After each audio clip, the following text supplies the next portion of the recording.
एक बार एक गांव में एक मेला लगता है। उस मेले में एक औरत घाघरा और चोली बेचने आती है।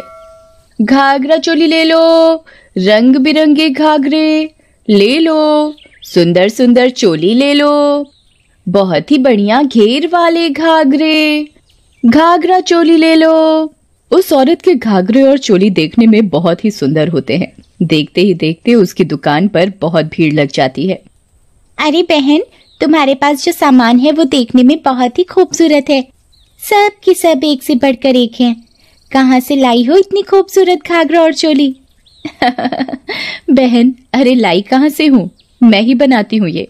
फिर कुछ ही देर में उस औरत की सारी घाघरा चोली बिक जाती है।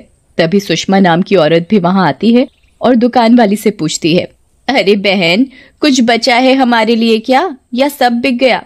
कुछ दिनों में हमारे घर में शादी है। बहन माफ कर दो, अभी तो सारा माल बिक गया, लेकिन अगले मेले में मैं फिर से आऊंगी, तब ले लेना। ऐसा कहकर दुकान वाली वहां से चली जाती है। रात में, अरे वाह, कितनी खूबसूरत घाघरा चोली है, ये काम पर से आने वाले हैं, पहन लेती हूँ, इन्हें सरप्राइज दूंगी। अपनी जवानी के दिन याद आ जाएंगे। लेकिन जैसे ही वो औरत घाघरा चोली पहनती है, वो बेहोश हो जाती है और गांव के बाहर जंगल की ओर खींची जाती है।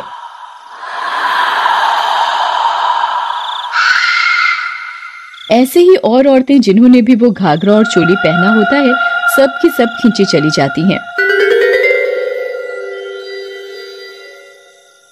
सब की सब औरतें एक जगह आकर रुक जाती हैं और होश में आ जाती हैं। अरे ये मैं कहाँ आ गई? ये तो कोई जंगल है, मैं तो घर पर थी।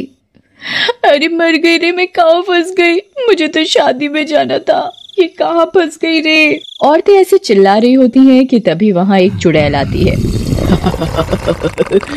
आओ लालची औरतों, आओ, तुम सबका स्वागत है।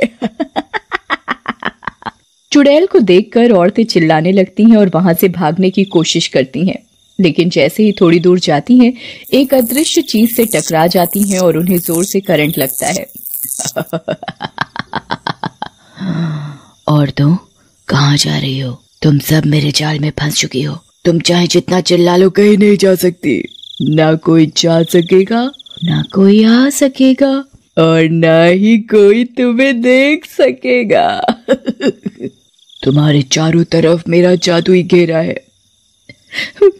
तुमने हमें पकड़ रखा है, क्या चाहती हो तुम हमसे? समय आने दो, पता चल जाएगा।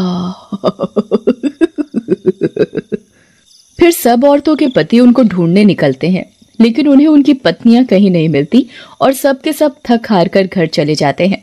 उधर इस बात को एक हफ्ता बीत जाता है और मेला फिर से लगने वाला होता है। कल फिर मेला है और इस बार भी कुछ औरतें झांसे में आ जाएं तो मजा आ जाएगा। ऐसा कहकर चुड़ैल अगले दिन फिर से उसी घाघरे चोली बेचने वाली का रूप बदलती है और मेले में चली जाती है। उसके घाघरे और चोली को देखकर फिर से उसकी दुकान पर भीड़ लग जाती है। आओ आओ, इस हफ्ते नया माल आया है, पहले से ज्यादा चटकदार और भी ज्यादा बढ़िया, आओ ले लो ले लो। तभी वहां पर सुषमा भी आती है। सुषमा को देखकर घाघरे वाली बोलती है, अरे बहन, आप तो वही है जो पिछले सप्ताह भी आई थी घाघरा लेने, ले लो, आप नया माल आया है, इससे पहले कि ये खत्म हो जाए। जी बहन, वैसे आपकी याददाश्त तो बहुत अच्छी है, मैं अब तक आपको याद थी, वैसे आपके पास काफी अच्छे कपड़े हैं। ऐसा कहकर सुषमा भी लहंगा और चोली ले लेती है और घर चली जाती है। घर पर उसका पति बिट्टू बैठा होता है। अरे प्रियतम, ये क्या लेकर आ गई हो, बहुत चमक रही है तुम्हारी तरह। तुम भी ना कहीं भी चालू हो जाते हो, बस मौका मिल जाए। अरे ये बुआ की शादी के लिए घाघरा और चोली लेकर आई हूँ मैं। प्रियतम, तुम चीज ही ऐसी हो, फिर दिल बेचारा क्या करे। तुम भी ना, रुको मैं इसे पहन कर आती हूँ। ऐसा कहकर सुषमा घाघरा और चोली पहनने चली जाती है और बिट्टू भी अपने काम में लग जाता है। लेकिन जैसे ही सुषमा घाघरा और चोली पहनती है और उसे भी दूसरे औरतों की तरह होने लगता है। अरे अरे, ये क्या हो रहा है मुझे? बिट्टू सुनो, इधर आओ, देखो ये क्या हो रहा है। सुषमा की चीख सुनकर बिट्टू कमरे की तरफ भागता है। तभी वो देखता है कि सुषमा तो पीछे के दरवाजे से निकल गई है। बिट्टू चिल्लाते हुए सुषमा के पीछे भागता है। अरे रोको कोई, मेरी सुषमा कहाँ जा रही है? रोको कोई उसे। इससे पहले कि बिट्टू कुछ कर पाता सुषमा गायब हो जाती है और बिट्टू एक जगह पर बैठकर रोने लगता है। तभी उसका दोस्त चंदू वहाँ आ जाता है और बिट्टू को रोता देख बोलता है, अरे बिट्टू भैया, अरे बिट्टू भैया का, अरे बिट्टू भैया काहे रो रहे हो? हैं? सुषमा भाभी मैके चली गई हैं क्या? चंदू हंसो मत, तुम्हारी भाभी सचमुच खो गई है भाई। लगता है बिट्टू भैया ये किसी भूत प्रेत या चुड़ैल का मामला है और हमें किसी तांत्रिक से मिलना होगा। फिर बिट्टू चंदू को सारी बात बताता है, जिसे सुनकर चंदू बोलता है। वो दोनों ऐसे बातें कर रहे होते हैं तभी गांव के कुछ लोग और आ जाते हैं जिनकी बीवियां भी ऐसे ही गायब हुई होती हैं। अरे भैया कोई बचाओ देवी शक्ति से, हमारी लुगाई उठा के ले गया, हमारी लुगाई उठा के ले गया, कोई बचाओ रे। फिर चंदू और बिट्टू उन लोगों को समझा बुझाकर घर भेज देते हैं और फिर एक तांत्रिक के पास जाते हैं। आओ बिट्टू आओ, मुझे पता था तुम आओगे अपनी प्यारी बीवी की खातिर।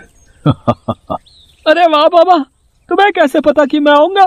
और क्या आपको सारी बात पता है कि क्या हुआ है हम सब गांव वालों के साथ हैं? बिट्टू, हमें सब मालूम है कि क्या हुआ है तुम सब गांव वालों के साथ। वो एक शक्तिशाली चुड़ैल है जो तुम सबकी बीवियों की बलि देना चाहती है ताकि वो दुनिया में सबसे बड़ी चुड़ैल बन जाए। तब हम उसे रोकेंगे कैसे? वो तो हम सबकी बीवियों को मार डालेगी। नहीं नहीं, वो बलि सिर्फ पूर्णिमा को देगी और पूर्णिमा कल है, इसलिए आज भी तुम लोगों की बीवियों को कोई खतरा नहीं है। हम लोग मिलकर उसे रोक सकते हैं, बस तुम लोगों को जो मैं कहूंगा वही करना होगा। फिर तांत्रिक गांव वालों को लेकर के जंगल में जाता है। जंगल में तांत्रिक बोलता है, ये लो चंदू, हम आ गए जहाँ चुड़ैल रहती है। लेकिन यहाँ तो कोई भी नहीं दिख रहा। रुक जाओ बेटा, दिखेगा, सब दिखेगा। ऐसा कहकर तांत्रिक आंख बंद करके कुछ मंत्र पढ़ता है। वहाँ पर सब कुछ बदल जाता है। एक चुड़ैल आ जाती है और सब गांव वालों की औरतें वहाँ बंधी होती हैं। तांत्रिक, तूने मेरे सारे बने बनाए खेल पर पानी फेर दिया। मैं तुझको और इन सबको जिंदा नहीं छोड़ूंगी। तांत्रिक, तू कुछ नहीं कर पाएगा। अब ये औरतें कल की बजाय आज मरेंगी। ऐसा कहकर चुड़ैल औरतों की तरफ बढ़ती है, लेकिन बिट्टू बीच में आ जाता है। चुड़ैल, मेरी बीवी को मारने से पहले तुझे मुझे मारना होगा। तू ऐसा ही चाहता है तो पहले तू ही मर। ऐसा कहकर चुड़ैल बिट्टू को उठाकर पटक देती है। बिट्टू नीचे गिरकर बेहोश हो जाता है। फिर चुड़ैल औरतों की तरफ बढ़ती है। तभी तांत्रिक बोलता है, बहुत हुआ चुड़ैल, बहुत परेशान कर लिया लोगों को तूने, अब नहीं। ऐसा कहकर तांत्रिक चुड़ैल के ऊपर मंत्र पढ़कर कुछ भभूत छिड़क देता है। चुड़ैल जलने लग जाती है। तांत्रिक, ये तूने क्या कर दिया?